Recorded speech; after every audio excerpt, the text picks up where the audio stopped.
अस्सलामुअलैकुम नाज़रीन। आज का प्रोग्राम बड़ा अहम है। अरफान खान साहब है मेरे साथ। हम उनके पास चलते हैं, चंद सवालात हैं। छोटा प्रोग्राम होगा लेकिन बड़ा ही मालूमाती प्रोग्राम होगा। जी अस्सलामुअलैकुम। वालेकुम सलाम। सर जी ये सर, क्या हाल है आपका? शुक्र है काफी अल्हम्दुलिल्लाह। कई दिन से तबीयत खराब है आपकी। हाँ जी, गले अल्लाह की फजल तरफ से करे। डॉक्टर ने मना किया हुआ है। लेकिन प्रोग्राम में कैसा है, सुप्रीम कोर्ट का फैसला आया है, तो इस बारे में क्या कहेंगे जी? देखिए, सुप्रीम कोर्ट का फैसला तफसीली फैसला है। तो फैसला तो 3 अप्रैल को आ गया था पहले ही। तो अब उसका उन्होंने तफसीली फैसला अब जारी किया है, क्योंकि वो खास खुद नोटिस लिया था सुप्रीम कोर्ट ने स्पीकर की रोलिंग के ऊपर। उसको उसने गैरानी करार दिया था उसी वक्त। तभी वो असेंबली बहाल हो गई थी, जिस पर स्पीकर ने तरीके अदम एतमाद के ऊपर वोटिंग नहीं करवाई थी, ये कह के कि भाई ये इसमें गैर मुल्की ताकतें मुलविस हैं, और खिलाफ ज़ाब्ता करार दे दिया था उन्होंने उसको। और जिसके बाद इमरान साहब ने असेंबली जो है वो तहलील करने की सिफारिश कर दी थी सदर साहब को। तो उस वक्त सुप्रीम कोर्ट ने फौरी तौर पर नोटिस लिया था, जिसके बारे में अब ये पता लगा है तफसीली फैसले से कि उस रात 12 सुप्रीम कोर्ट के जज जो है वो एक स्विंग चीफ जस्टिस के घर के ऊपर इकट्ठे हुए, और उन्होंने इस बात का नोटिस लिया कि इस पे हमें कोई ना कोई कार्रवाई करनी चाहिए। सुप्रीम कोर्ट में 17 जज होते हैं। मुमकिन है एक दो रिटायर हुए हैं तो कम हो, लेकिन बहरहाल अक्सरियत वहाँ मौजूद थी, 12 जजेस। और उन्होंने फैसला किया कि सुप्रीम कोर्ट को इसको मुदाखलत करनी चाहिए और उसको अस खुद नोटिस पर जारी करना चाहिए। चनाचे उन्होंने खुद नोटिस जारी किया था, और कार्रवाई के बाद समाअत के बाद जो है वो स्पीकर की तरफ से कौमी सलामती का जवाब बनाकर तहरीक एतमाद को जो मुस्तरद किया गया था उसको उन्होंने गलत करार दिया। और उन्होंने कहा था कि आइन के आर्टिकल 95 जो है 2, उसके तहत स्पीकर जो है वो तहरीक अदम एतमाद जब आ जाए तो उसके ऊपर वोटिंग करवाने का पाबंद है। तो चनाचे इस तरह फिर वो असेंबली बहाल हो गई थी। तो असेंबली बहाल होने के बाद फिर आपको पता है जो कार्रवाई हुई है, उसकी तफसील में जाने की जरूरत नहीं। लेकिन अब तफसीली फैसला आने के बाद जो है वो एकदम शोर पड़ गया है, इसलिए कि तफसीली फैसले का वक्त जो है वो सूट नहीं करता तहरीक इंसाफ को। आपको पता है 17 जुलाई को ज़िमनी इलेक्शन है, और ज़िमनी इलेक्शन बेस करेगा आपकी पंजाब हुकूमत आइंदा कौन करेगा उसके ऊपर। उसका फैसला भी होना है 17 जुलाई के इस इलेक्शन में। तो उस वजह से वक्त एक गलत वक्त के ऊपर फैसला आया है तरीके इंसाफ के नुक्ता नजर से। अदालतें तो ये नहीं देखती कौन सा वक्त है कौन सा नहीं है, वो तो जो फैसला होता है जारी कर देती हैं।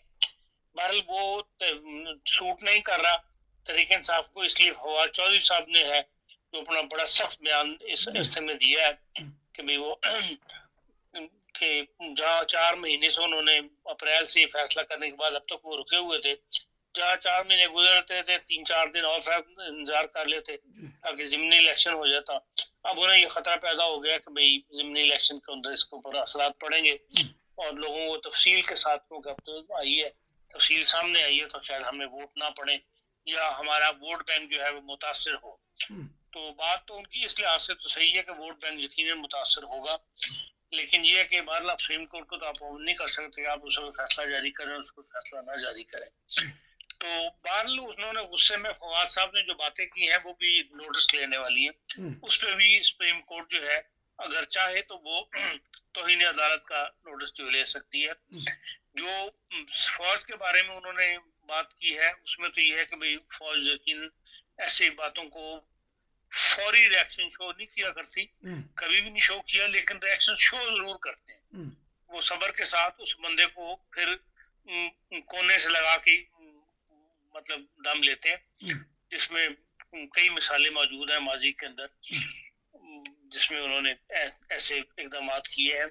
अब फवाद चौधरी साहब को ये कह देना कि एस्टेब्लिशमेंट के मुंह को खून लगा हुआ, ये बहुत बड़ा बयान है जो फवाद साहब ने दिया है, और वो यकीनन उनको इसकी कीमत अदा करनी पड़ेगी। मैं नहीं समझता कि ये फौज जो है वो माफ कर देगी। फिर ये कहना कि भाई ये नहीं हो सकता कि जनरल्स और कुछ जजेस जो है बंद कमरों में बैठ के फैसला करें। अब इसके ऊपर भी कुछ जजेस का लफ्ज जो है ना, जनरल के साथ कुछ नहीं लगाया, जनरल को सबको शामिल किया, लेकिन जजेस के बारे में ये बात करना ये भी एक किस्म की तौहीन अदालत है। अगर जजेस चाहें तो वो उनको बुला सकते हैं, मतलब बुलाने से मुराद ये है कि उनके खिलाफ तौहीन अदालत की कार्रवाई जो है वो की जा सकती है। फिर वो ये भी कहते हैं जजेस जो है वो आइन तोड़े तो उनकी क्या सजा होनी चाहिए, उसके मुताबिक उन्होंने जो फैसला दिया है वो आइन की खिलाफ वर्जी की है, क्योंकि एक स्पेसिफिक बात हो रही है ना 3 अप्रैल के उसके ऊपर, तो इस लिहाज से वो बहुत ज्यादा आगे निकल गए। फवाद साहब गुस्से के अंदर निकल गए, या पॉलिसी उनकी इस वक्त यही है कि एक लड़ाई झगड़े वाली कैफियत पैदा हो, जैसा कि जिससे पब्लिक के अंदर एक जोश उभरे, और जो श्रीलंका में हो गया वो यहाँ भी वो शायद करवाना चाहते हैं। उनकी जो अंदाज है वो यही बताते हैं, मतलब जजों को ज़मीर किसी वाक़े पर जागता और किसी पर सो जाता है। अब इस किस्म की ओपन जिस बातें करना जजेस के खिलाफ, ये बहरहाल सूट तो नहीं करता, लेकिन हमारे यहाँ सियासतदानों में यही है, जिनकी पसंद का फैसला ना आए तो वो इस किस्म की बातें शुरू कर देते हैं। और यही बात इमरान अपने फवाद साहब ने की है कि भाई मुख्तदर हल्कों ने फैसला करना है कि इनकलाब वोट के जरिए आए या श्रीलंका वाली सूरत हाल हो। अब ये साफ बात जो है वो आपकी इस्टेब्लिशमेंट को और जजेस को कह रहे हैं कि भाई आप अगर इस किस्म के फैसले करेंगे तो फिर हम इनकलाब जो है वो वोट के जरिए नहीं, बल्कि हम लोगों को सड़कों पर ले आएंगे। ये सब लोग सड़कों पर श्रीलंका में आया, जो सूरत हाल पैदा हुई, मुल्क से भागना पड़ा सदर साहब को। तो बहरहाल एक ओपन सी बड़ी खुली ओपन उन्होंने बात की है, जो इस वक्त पाकिस्तान के माहौल को भी, ना सियासी माहौल को सूट करती है, ना जो मुल्क के इस वक्त हालात पैदा हुए हैं उसमें ये बात जो है वो। अब देखें इसका कोई नोटिस लिया जाता है या नहीं लिया जाता, या ये एक सियासी बयान समझ के इसको रिजेक्ट कर दिया जाता है सरेदर। लेकिन मुस्तकबिल में इसमें बाज़ बातें ऐसी यकीनन है फवाद साहब की जिनका नोटिस लिया जाएगा, लेकिन उसका जो रद्द-ए-अमल है वो कुछ वक्त के बाद जो है वो जाहिर होगा। और बात सुप्रीम कोर्ट की सही है, क्योंकि सुप्रीम कोर्ट ने जो रूलिंग दी है उसमें वो साफ कहते हैं कि भाई 7 मार्च को दिन वजारत खारजा में वो मुरासला मौसूल हुआ था, जो कि अभी तक सुप्रीम कोर्ट को नहीं दिखाया गया। सिर्फ बात नुकात जो है वो मुकदमे की कार्रवाई के दौरान, बहस के दौरान जो है वो पेश किए गए हैं अपने मौक़िफ़ को मजबूत बनाने के लिए, लेकिन मुरासला हमें नहीं दिया गया। और फिर वो हुकूमत को इल्ज़ाम ठहराते हैं कि अगर इतना ही खतरनाक वो मुरासला था, मुल्क की बका के लिए वो खतरनाक था, तो फिर 7 मार्च से लेकर 31 मार्च तक क्यों खामोश रहे। तावक्त है कि जब तहरीक अदम-ए-एतमाद पेश कर दी गई, तब आपने इमरान खान साहब ने शोर डालना शुरू किया। पहला बयान जो 31 मार्च को उन्होंने दिया था, तो वो इसलिए उन्होंने उसको रिजेक्ट किया है कि ये कोई ऐसी बात नहीं थी जो मुल्क की बका है उसके लिए इतनी खतरनाक हो। तो अगर ऐसी थी तो फिर उनको 31 मार्च तक खामोश नहीं रहना चाहिए था, फिर ये खुद भी कसूरवार है। तो ये सुप्रीम कोर्ट ने बहरहाल एक तफसीली फैसला इस वक्त जारी करके जो तहरीक इंसाफ को यकीनन मुश्किल में डाला है, वक्ती तौर पर उनको डिस्टर्ब किया है। जी, क्योंकि आपका वसी तजर्बा सहाफ़त में, तो क्या महसूस करते हैं इमरान खान का जो बयानिया है वो दबरदूस हो गया, उसको धचका लग गया? देखिए बयानिया तो उनका शुरू में बात और थी, जो उनका बयानिया उसको लोगों ने जज्बात में आकर उस बात को लिया, लेकिन आहिस्ता आहिस्ता बातें खुलनी शुरू हो जाती है ना। जो कुछ उन्होंने हुकूमत के दौरान किया, माशी तौर पर भी मुल्क को खराब किया, जो कुछ IMF के साथ मुआहदा उन्होंने किया फिर उसको पूरा नहीं किया, जिसकी वजह से मैं समझता हूँ कि ये इकदाम जो है उठाना पड़ा इस्टेब्लिशमेंट को, और इस्टेब्लिशमेंट उनके खिलाफ हुई, क्योंकि जो बड़ी इदारों के साथ, आलमी इदारे जो है उनके साथ जो मुआहदा हो जाए उनको बहरहाल पूरा करना पड़ता है आपको, नहीं तो मुल्क की साख जो है वो खत्म होकर रह जाती है। और इन्होंने पीछे हट गया उस मुआहदे से जो IMF से पैसा लेने के लिए। 2 किस्तें उन्होंने रोक ली इसलिए IMF ने, और खजाना खाली हो गया बिल्कुल। फिर भागे फिरे सऊदी अरब और चाइना और तुर्की इधर उधर, यूएई के भाई आप हमें 1 करोड़ अरब डॉलर दे दें। उसकी वजह यही बनी कि उन्होंने किस रोक ली थी IMF ने, और वजह यही थी कि जो इन्होंने वायदा किया था वो इन्होंने पूरा नहीं किया।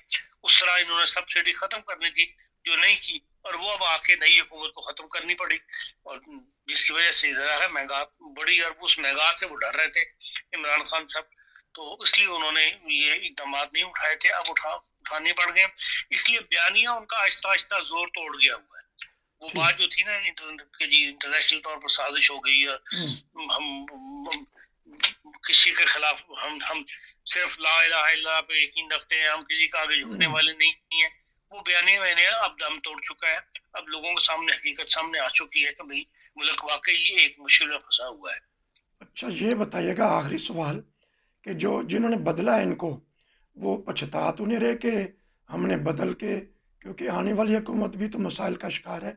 आखिरी सवाल है, 2-4 मिनट में जवाब दीजिए। नहीं, वो तो जो भी हुकूमत आएगी वो मसाइल का शिकार होगी। कम से कम मसाइल को आगे बढ़ने से रोकने के लिए तैयार नहीं थे। अच्छा, जो हालात मुल्क के हो रहे थे, जिससे बैंकरप्सी की तरफ मुल्क जा रहा था, जो मुल्क बहुत बड़ी बदनामी थी कि एक न्यूक्लियर पावर मुल्क जो है, न्यूक्लियर ताकत रखने वाला मुल्क जो है, और 22 करोड़ आबादी का मुल्क जो है इस तरह बैंकरप्सी के अंदर चला, ये बहुत बड़ी एक सेटबैक बनता हमारे पूरी इंटरनेशनल, और इंडिया को बगले बनाने का मौका मिलता।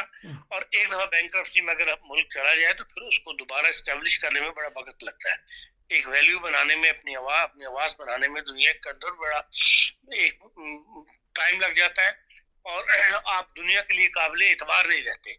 और अपना एतमाद बहाल करना जो है दुनिया के अंदर, ये एक बहुत बड़ा एक पॉइंट है जिसके लिए बहुत पाकिस्तान को मेहनत करनी पड़नी थी, और उसी से बचने के लिए इस्टेब्लिशमेंट ने ये स्टेप उठाया, जो कोई इमरान खान साहब की जात के खिलाफ नहीं उठाया।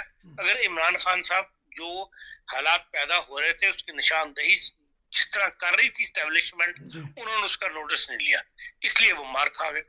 वरना कोई ऐसे ज्यादा है उनको पॉइंट डिफरेंस नहीं थे वो इस्टेब्लिशमेंट और इमरान खान के दरमियान, ऐसा फ़र्क नहीं था। बहरहाल आपका बहुत शुक्रिया, इंशाल्लाह आपसे रब्ता रहेगा। नाजरीन इजाज़त दीजिए, खान साहब आपका शुक्रिया। अल्लाह आपको सेहत दे। आमीन। अस्सलामु अलैकुम वरहमतुल्लाह।